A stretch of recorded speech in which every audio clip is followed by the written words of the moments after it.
Welcome back to Helicopter Lessons in 10 Minutes or Less. I'm Jacob, and this video covers the SIFT test.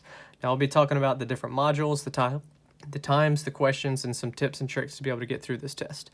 Ultimately, this video is it's for the SIFT test, which is the Selection Instrument for Flight Training.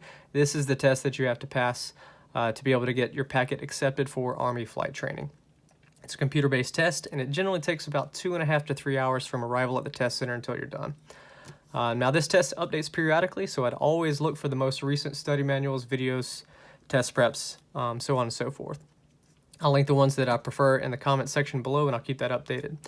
But the test is broken down into 7 modules.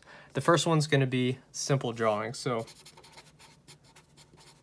you can have modules over here, time, questions. First one is going to be simple drawings. Oh man, writing is great today. You're gonna have 2 minutes to answer 100 questions in this section. This section is meant to test your reaction time and accurate observation while you're under pressure. Now don't be discouraged if you don't finish this section. You have 1.2 seconds per question to finish. And the test bank is gonna look something like this. This is the manual that I'll be referencing for the videos. It's one that I prefer. Once again, I'll link a few of them in the descriptions below.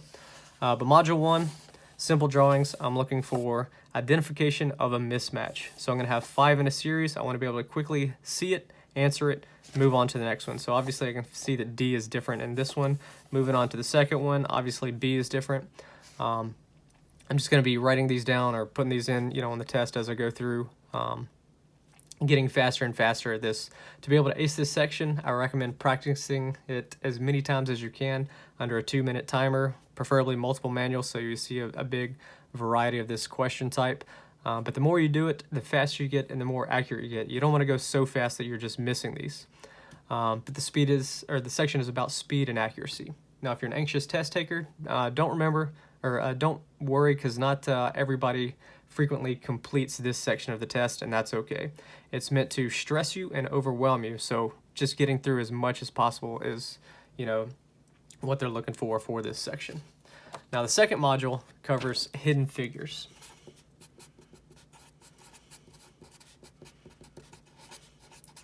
Now, in this section, you're going to have 5 minutes to complete 50 questions. This section also gauges your ability to quickly and accurately assess visual information, but this section requires just a little bit more concentration because it's slightly more difficult. Now, unlike the last section, here you have to quickly scan a scene to determine, first, what is important, and 2, what can be ignored. A skill which many military aviators just have to be able to be good at their jobs. But this section looks like this. All right, now you're going to see 10 sets of 5 pictures, and you have to find what shape is in each question. So if I look over here, I've got my shapes, and I've got questions 1 through 5. So if I look at, say, question number 1, I'll look for this entire picture, and I see which of these shapes may be in it. I can quickly see that this star looks like it's in this portion of the picture. Moving on to number 2, looking at my shapes here, it looks like I've got shape letter C is going to be right here, this kind of shape right here. Now I'm just going to go through all of these and I'm going to answer these. The more I do it, the faster I get, the better I get at it. Now you can see these images hidden in multiple questions. Doesn't necessarily mean that you can use one and it's done. So if I move over to, say, question number 11, I see this shape A is going to be in the lower right quadrant of 11, but if I move on forward through these, if I get to 14, I also see shape A is in question number 14. So it doesn't mean that I can't use the shapes multiple times. Now there's 2 techniques to really go through this section. You can either, 1, study these shapes and then try to find where they are. So if I look at A and I look through all the pictures for A, look at B, all the pictures for B, or I can look at, say, question 11, really get a good thorough understanding of 11, and then I'm scanning for all of these to figure out which one of these is in it. Move to question 12, which one of these is in it. Ultimately, there's no right or wrong way to do this. Just pick one that works for you, works best for you. Practice that and just do it over and over and over. You'll get better at it.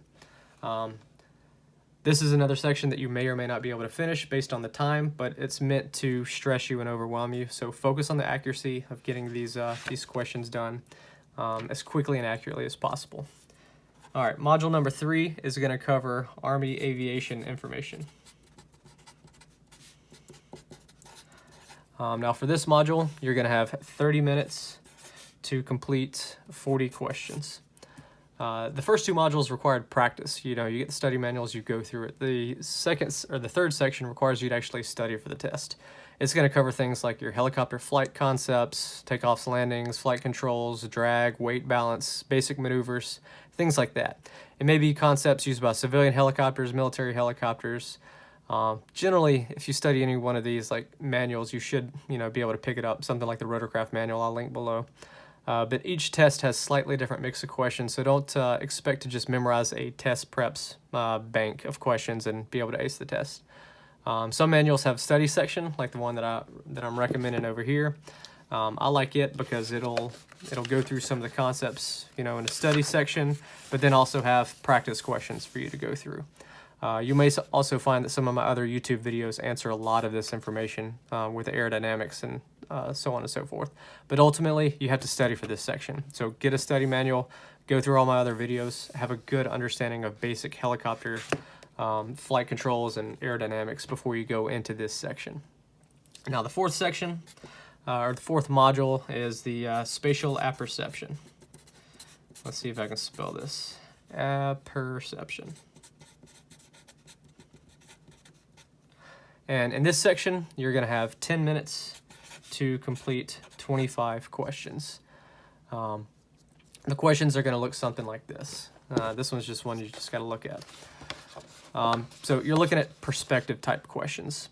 So on the left, you're going to see what it looks like from the pilot's perspective, looking from the canopy of the aircraft. And on the right, you're going to have the answers being what do you see from an outside perspective. You want to ultimately understand three things to be able to match these two. So first one is vertical orientation. Is the aircraft climbing, level, or descending? So if there's more sky than ground, the aircraft's probably climbing. If there's more ground than sky, it's diving. If it's half and half, it's probably level. Second, is the aircraft level or turning? So if the horizon line is higher on the left, it's turning left. If it's higher on the right, it's turning right. And if it's flat, it's level. Third, where's the plane heading? So look at what else is in the picture. Look at clouds, look at mountains, look at lakes. Is it going to or from the water, to or from a mountain, or is it going to keep whatever piece of terrain out the right door or out the left door? But really comparing where is that in relation to the aircraft. If it's always out the right door, maybe it's flying abeam something. But quickly understanding those three concepts can really help you narrow this down quickly and get through this this section accurately. Once again, nothing beats practice. So go through the manuals, practice them over and over and over till you're good to go. All right, so that's about all the time I have for this first video. Click the link to continue over to part 2 of the SIFT Prep video. I'll have that uploaded here soon, where I'll cover the next 3 modules of the test. And if you're enjoying the video so far, make sure hitting like and leave a comment below. It helps the ratings on YouTube, which ultimately helps this video get in front of more people, help more people. Lastly, look below in the comments section. You'll see some of the links to the prep videos and test guides that I recommend. As always, I'm Jacob. Safe flying.